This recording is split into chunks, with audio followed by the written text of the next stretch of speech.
I did mention Alan Dawson. So you get back from Germany. Yeah. Uh, you had given up the place in New York already, and then what? You came back to Hartford area. Yeah, I came back to Hartford, and you guys were all living there, and Steve was living there, and I think before I even got back, he had recruiting you. Yeah, right away, man. It was like, and it was so great to come back to that, you know. Yeah. That All was my around the friends time and- of the Explorers Quintet. Yeah, right? yeah. I mean, that was an incredible time, really. Yeah. I mean, there was like 3 or 4 area jazz clubs in Hartford, you know, and I mean, Stevie D was just like, he was just killing it back, you know, like hooking up gigs, and then he hooked up the there was the City's Edge where we used to play, and he hooked up I think it was Wednesday night Cutting Edge Jazz Series. That's right. Was it Tuesday or Wednesday? I don't remember. One or the other, yeah. And he was bringing in all these different people, you know. Yeah.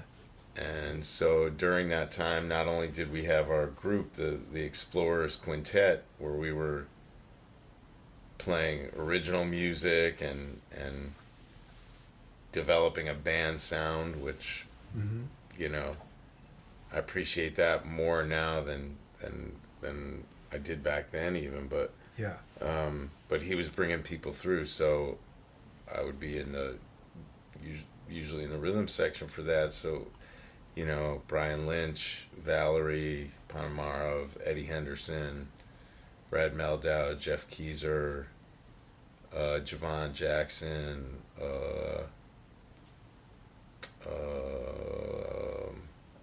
he must have brought up Harold Mavern.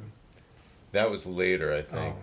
Yeah, I mean, Bruce I think Barth I met up there. Bruce Barth, definitely. Rotundi and those. I mean, I guys. think I'm trying to. Yeah, Eric, definitely. Eric Alexander. Yep. Jim Rotundi. He kind of introduced us to the what became the One for All guys, right? Definitely.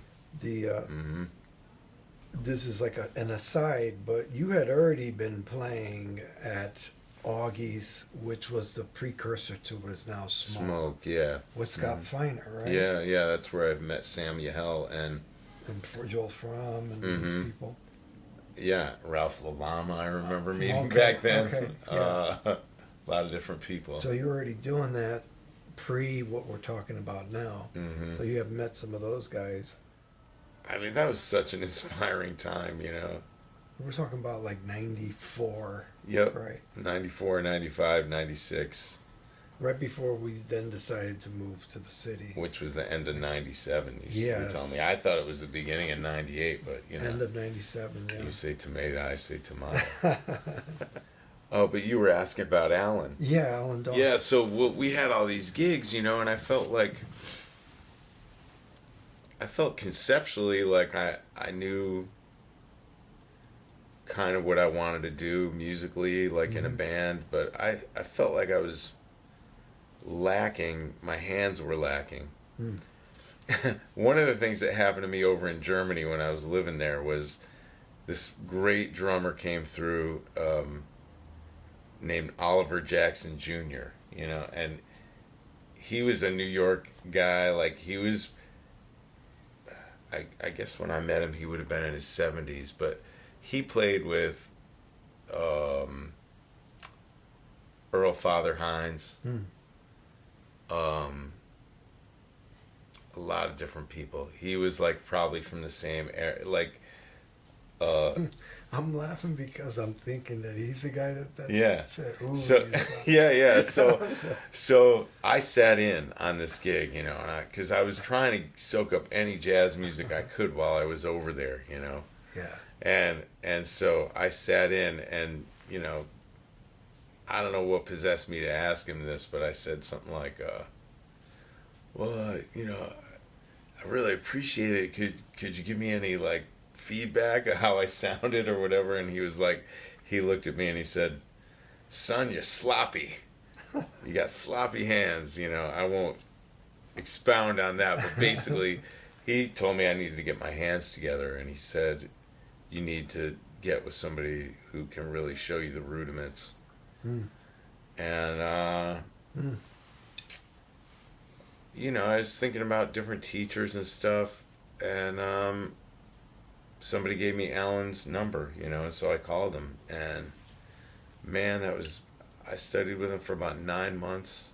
I think it was about 30 lessons I took with him. Mm. And I feel like it transformed my playing, you know, if it just it's still stuff I work on today. Mm-hmm. And he had such a methodical approach. Every week he gave you 3 new rudiments to work on, and you had to really perfect them. He would record every lesson, so in a way you could hear what it was supposed to sound like, and you could play along with it and try and imitate it, you know. Mm-hmm. Mm-hmm. And before that, you didn't work on rudiments much, or it didn't come up? I did. I was working out of a book called The Charles Wilcoxon All-American Drummer. Mm-hmm.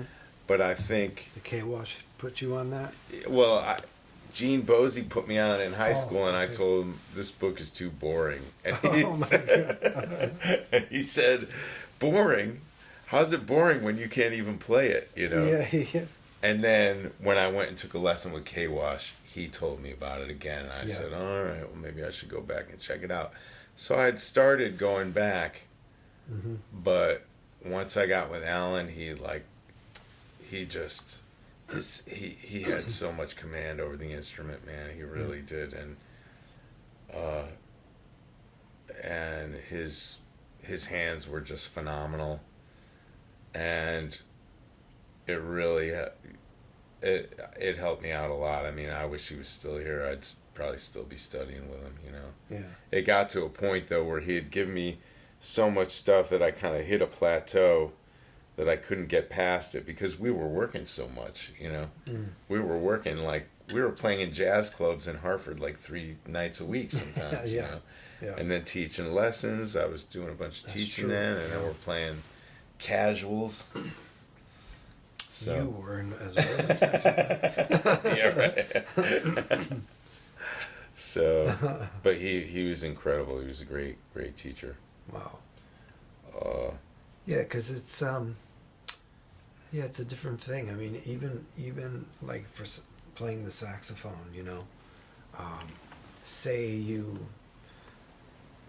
It really depends on the early students you have, teachers that you have in your life when you're a young student is what I want to say.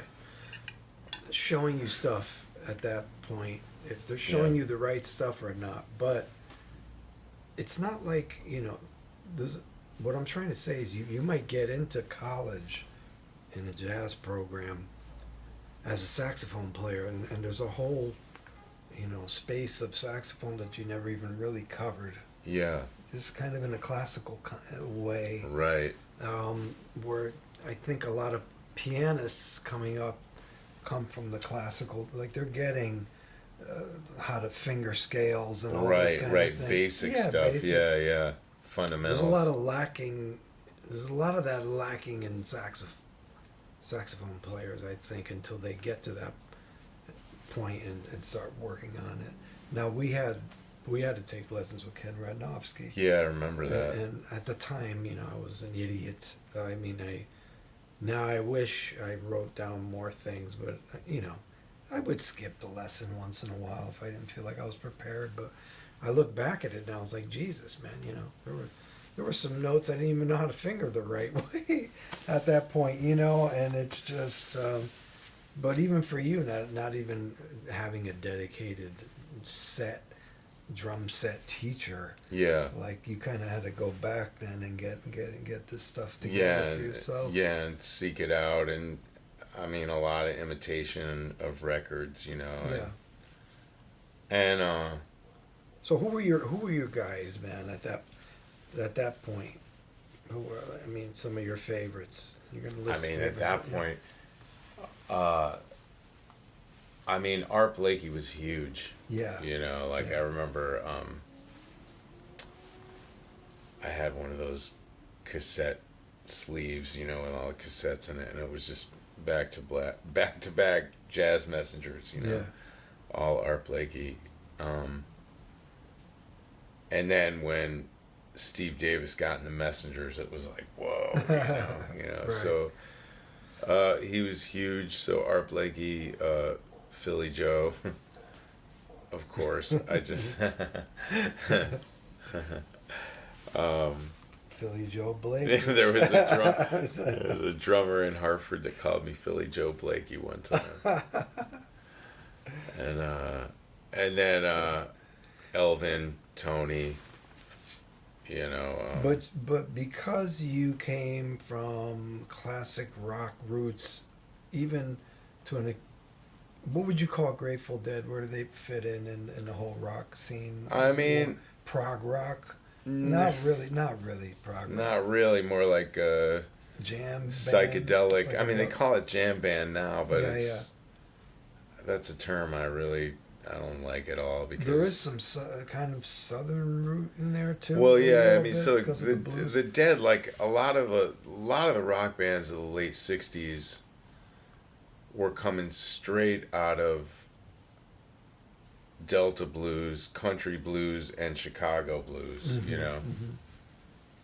and they were basically electrifying those styles, but the Grateful Dead also incorporated the Appalachian music tradition too, and like a lot of folk music and bluegrass and country. Okay, yeah. So I bring it up because I'm saying, like, the way I think of you, your development comes more out of what we're saying with the classic rock, the Dead. Yeah. Maybe some southern rock even. Yeah. Into jazz. It's like you didn't really get into fusion or anything to get into jazz. Right? No. So I never. It's a different as a drummer, because there's a lot of drummers that come from a more fusion aspect. Yeah. And then try to get into the more the swinging side of jazz or hard bop and things. Yeah, that didn't really speak to me as much for some reason. I mean, now I have incredible appreciation and get inspiration from watching, you know, guys like Vinnie Colaiuta and Dave Weckl and those guys. They're Steve Gadd. I love Steve Gadd. Yeah. He really resonates with me because I feel like he had a similar kind of background in a way. Like, well, his was more rudimental and stuff, but he loved all the great jazz drummers: Art Blakey, Elvin, Philly Joe. Yeah. I mean, I bring it up because I think it just matters in the development. I hear it in your sound, is like a, you know, and for those of you that don't know Tony Leone, you know, tremendous jazz drummer, and just a few cats that can play in the vein of Art Blakey, Philly Joe, and I always heard a lot of Elvin and felt a lot of Elvin in your playing. So there's like a I mean, I think he was sound. always the king for us, man. Yeah. You know? I mean, but there's a thickness in your sound. I'm saying, like, that's there because of the way you came into it. You know, because with the rock, it's got like a heavier thing to it. Yeah. I don't know what I'm talking about. Just like a thickness of sound that I hear. Sometimes I wonder if all that just. I mean, all those kind of styles kind of all emanate out of the blues, I think, you know? Probably. I remember Jackie always talking about how important the blues was, and I remember him even saying, like, no, you got to be able to play some blues, you know, like some B.B. King blues. Yeah, you know? I remember him saying that. Yeah, and it's like... class, like guitar players you're saying to check out. And, I mean, I the blues is something... Look, mate, now is not the best time to be, like, proud to be an American at all, but, like, not to get into all that stuff. Yeah. But I think if there's one,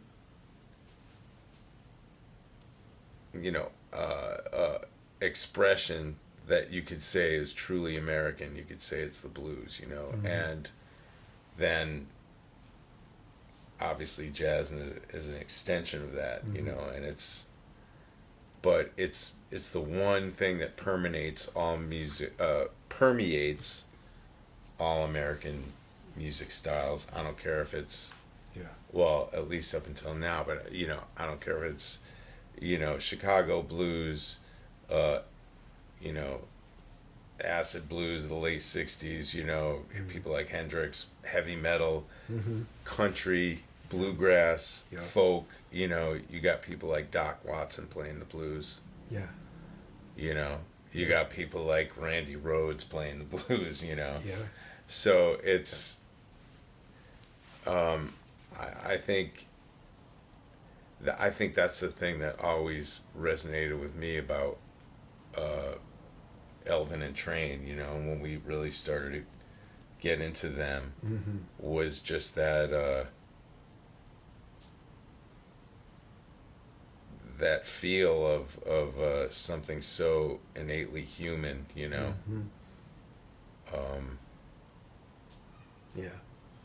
You know, I just feel like it comes from the blues. Yeah. And there, you know, let me say there's no right or wrong way with how you get into whatever it is that you get into. Yeah.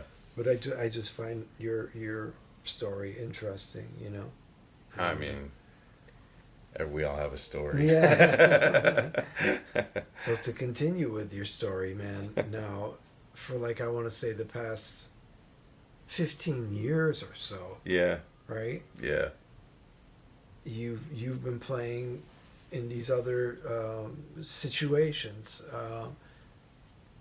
Talk about how you met Levon Helm and then started to get involved in that whole scene. So, you know, like we moved to town, whatever, 98, something like that. And then I got really active on the scene around here. We were hanging with the Farnsworth brothers. That's right. and around all the One for All cats. Mayburn and George and Coleman and Man, I felt like just so in awe of all these characters, you know, like they were all such great players and but like I said, I never stopped listening to rock, you know. And so I started to meet some people, particularly a good friend of mine, Dave Spalding, and we started to hang out kind of on the Lower East Side of Manhattan, which was like the rock side of town, you know. That's where all the clubs were, rock clubs were, and the living room, that whole scene. And I just started to meet some other people and play in some of those circles. Yeah. And I met a keyboard player named Glenn Patcha. Did he live in New Orleans for a while? He lived in New Orleans. I think he went to UNO. Okay, yeah. And his piano teacher was Ellis Marcellus. And one of his main teachers down there was a guy named Harold Batiste, who was a great musician, saxophone player. Yeah. And we really hit it off because we were both coming out of this, you know, from this kind of jazz background, and we both really loved that music, and we could relate. But we could also relate to people like Bob Dylan and Neil Young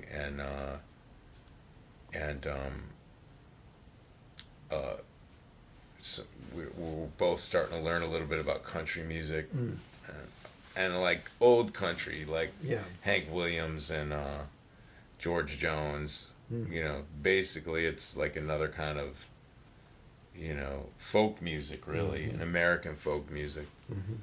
And so he had been singing when he was in New Orleans with Amy Helm, who was the daughter of Levon Helm.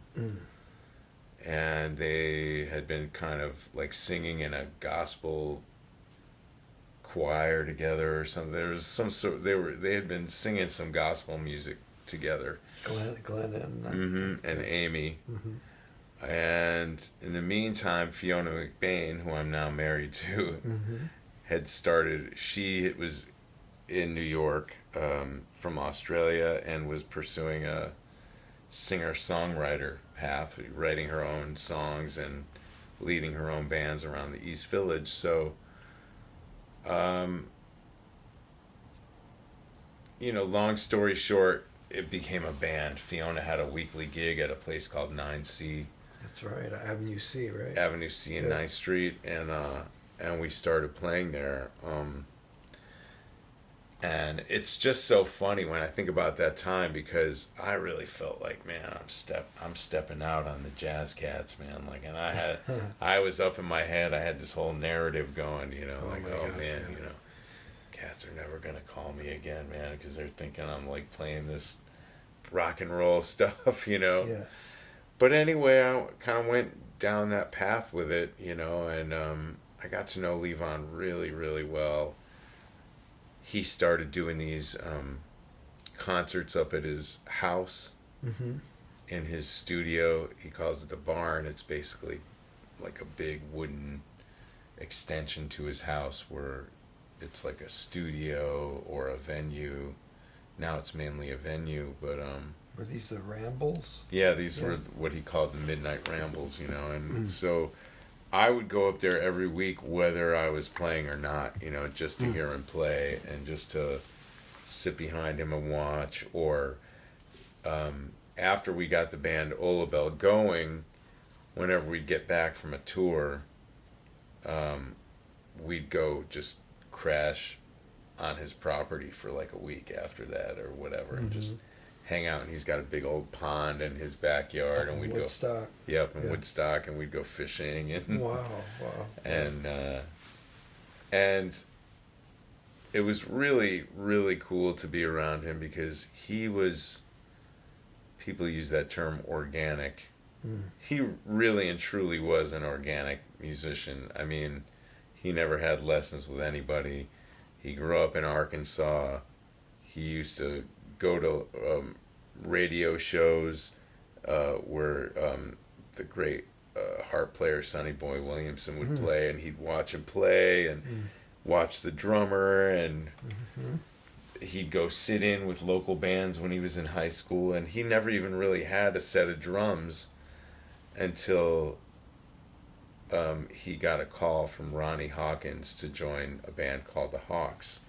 And they said, we need a drummer, and we heard you play drums. And he was like, okay, I'm in, So he really was, he learned on the road. He learned from playing a million gigs. So you really got the feeling with a guy like him that there was no filter. From the music just came through him, and that was it, and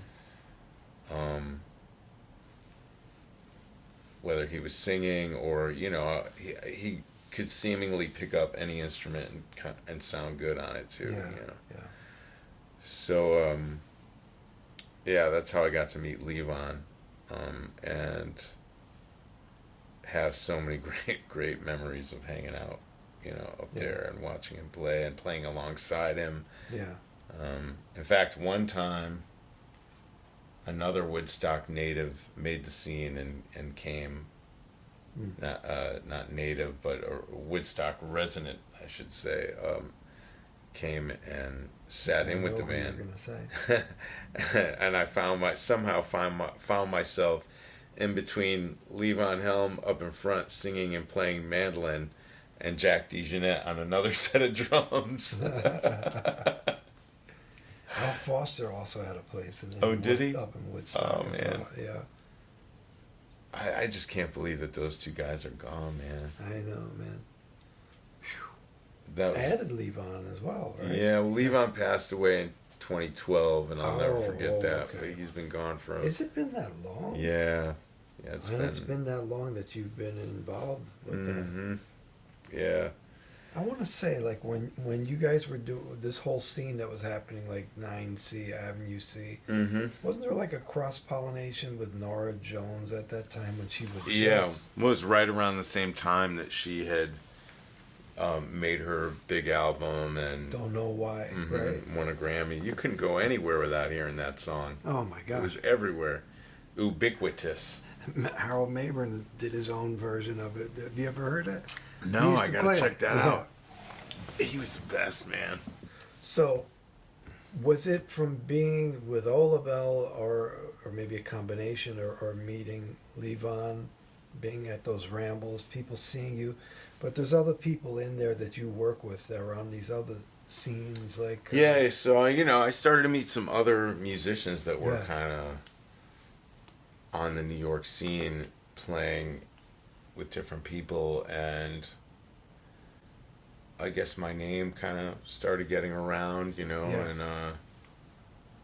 and Waylon Jennings' son, Shooter Jennings, called me for some gigs, and Okay, yeah. and that was really fun.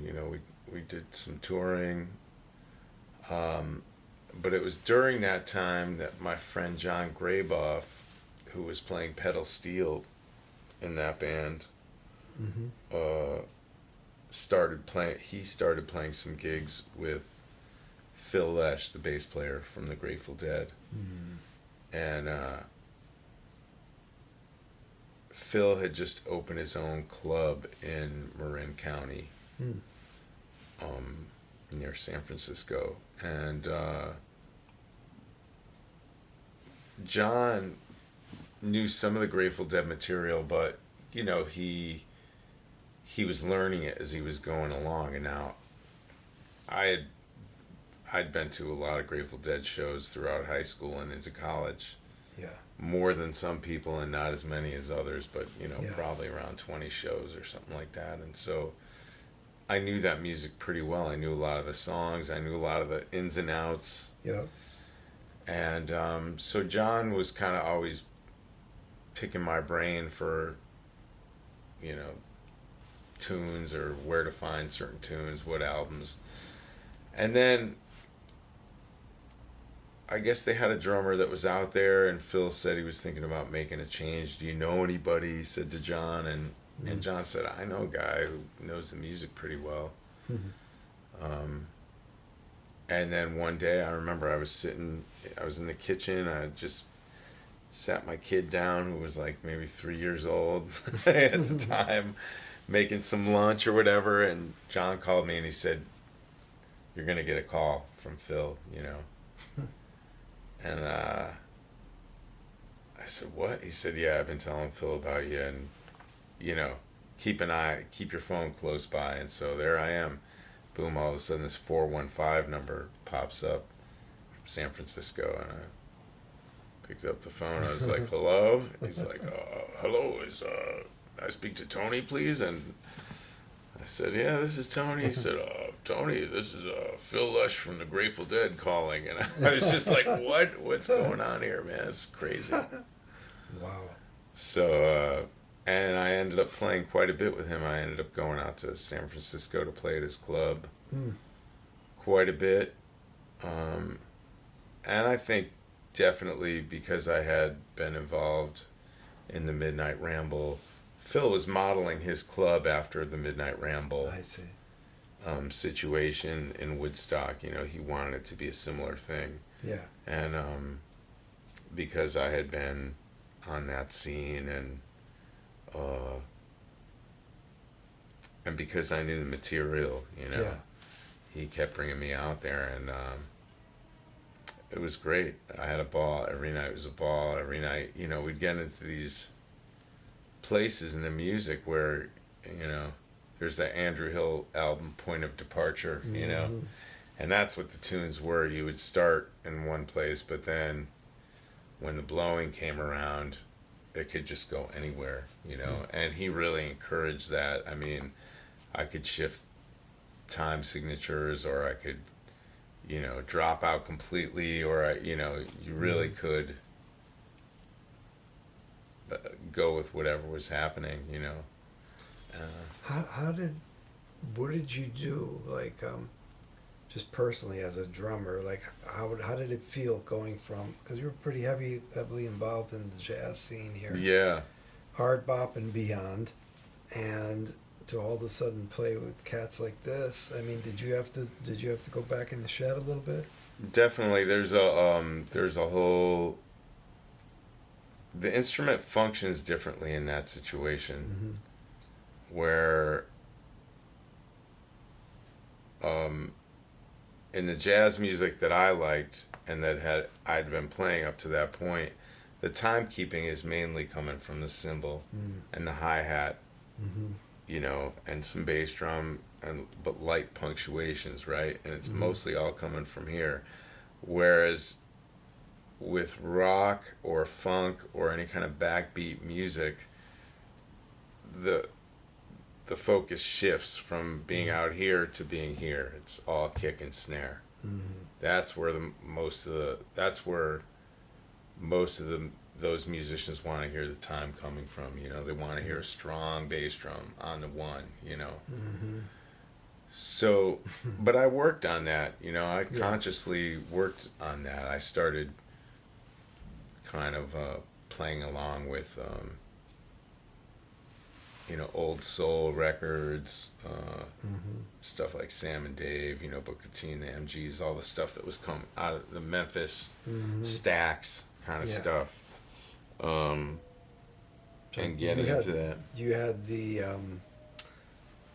experience in the jazz world to know how to do the archaeology kind of. Yeah. So you knew to go back. Like you weren't going to go check out the cats you were playing with. You wanted to go back and see. I mean, that's something Jackie told us about a long time ago, you know. And then the one lesson I took with Kenny Washington, whether he'd never remember it, but that message to me, and there were other musicians that told me that too, you know, like which message is it? That, you know, you can't move forward without knowing what came before, you know. And in a way it's like, why would you not want to do that anyway? You know, it's like when you go back and what it does is, I remember reading an interview with Tony Williams where he was talking about options. You got to have options, you know, and like when you go back and you hear the way Max played on a tune, and then you know what his time felt like and what his cymbal beat sounded like, and then you compare it to, say, like, I don't know, Elvin or Billy Higgins, you know, Kenny Clark. They're all so different, you know, and it's you just realize that there's so many different. It's like you have to know the rules, but then by checking out the recordings, it gives you options. It gives you choices to make, you know. You don't want it to be quicksand where you get stuck there. Right. But how can I make something else happen? Or maybe I don't need to make anything happen at all. Maybe I just need to be in the moment and play some time. Or being around Jackie, you never got that feeling, as much as he pushed us back. Back. Right. Sidney Bechet, you know. But Prez, he talked about Prez a lot. All the time. Yeah. He hung out with him a lot in Prez's later life. But you always had that feeling, though. It was always, well, what is this? What's happening now? You know? I remember him telling me, you know, you need to start writing your own music. I was like, I could barely play the piano at that point, you know. But also the way that Jackie played, you were just hearing new stuff, man. Yeah. So that was a blessing that I think we were around, a cat that knew the recipe to get you to sound like yourself, you know. Yeah. Sometimes, you know, once again, I wish I was hip enough at the time to soak some of it in. You know, that's how life happens, you man. know. You know, you just.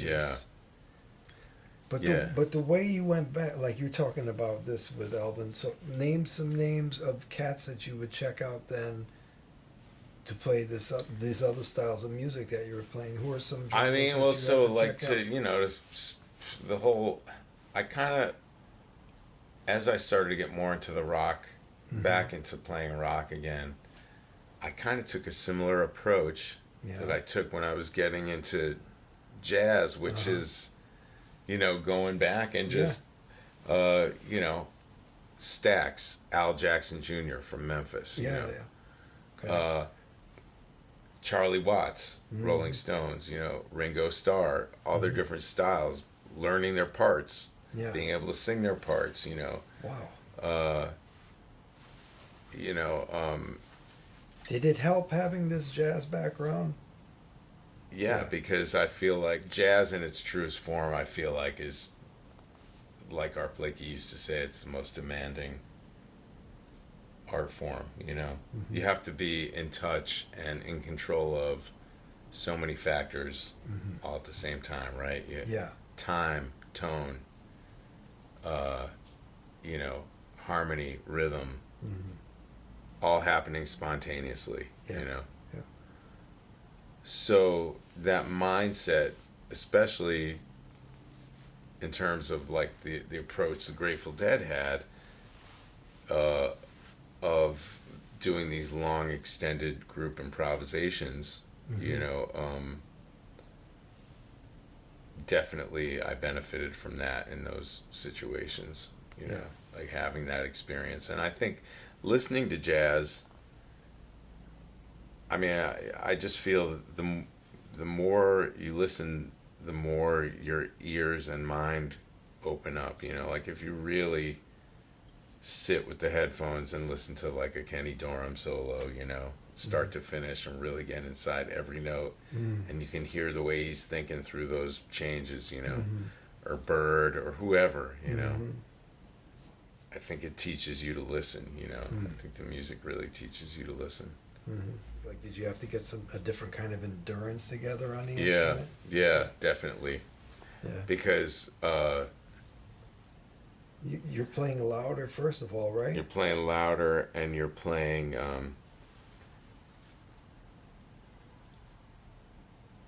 there's a certain elasticity in jazz, and because you're playing at a lower volume and because you're playing with restraint, you know, it's that lighter kind of, you know, float like a butterfly, sting like a bee kind of thing. Whereas rock and funk and those two, for example, you know, you could say fusion or whatever, which is basically just extension of those two, you know, in some kind of way. You have to be like the engine room, and it's all got to be coming from you, and the time has to be like dead solid. It's almost like you're like a four-limbed rock cowbell player, where you're playing. You're the quarter note. You're the pulse that everyone's relying on, you know. So you know, especially when I started, I really started to notice it with when I was on the road with Phil Lesh.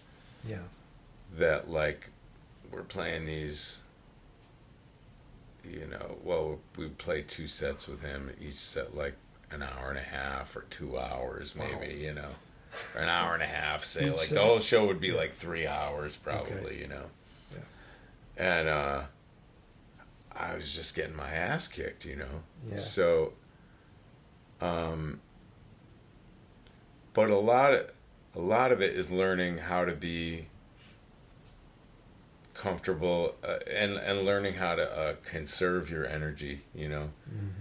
It becomes more and more about the hands than any kind of upper body stuff, you know. But it's really physical, you know, and exercise is a big part of my routine, you know. You're probably playing on different size drums and types of drums. Yeah, it's bigger. It's all the drums are bigger, heavier sticks.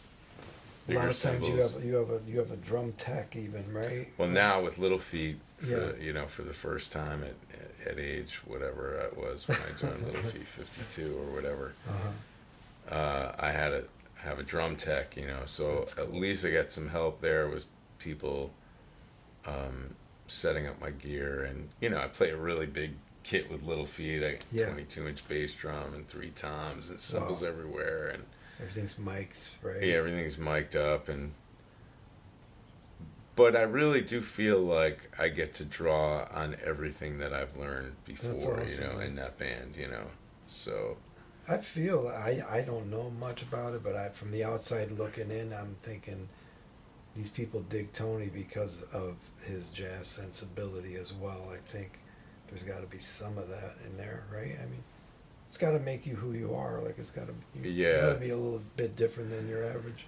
yeah, and I think at this age, we're having come through all those different influences. Mm-hmm.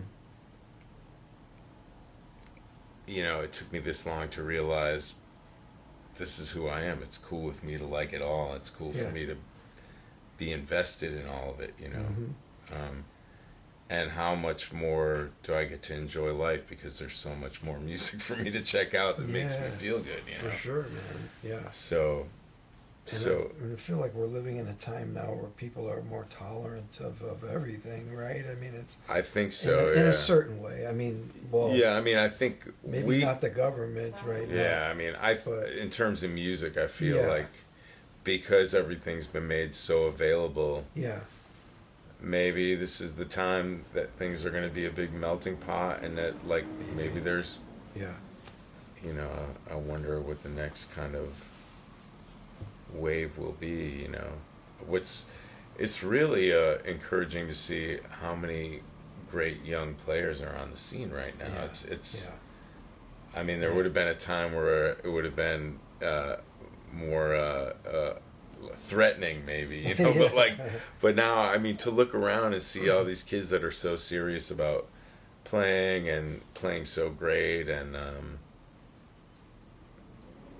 and more jazz clubs popping up, because there was a time where it seemed like there weren't as many clubs around, but when I first started coming to town, you had at least a dozen places where you could go hear jazz on some kind of level, whether it was younger guys or old masters or swing guys. Used to be like Condon's. I remember going to hear Vernell Fournier over at Condon's. Yeah.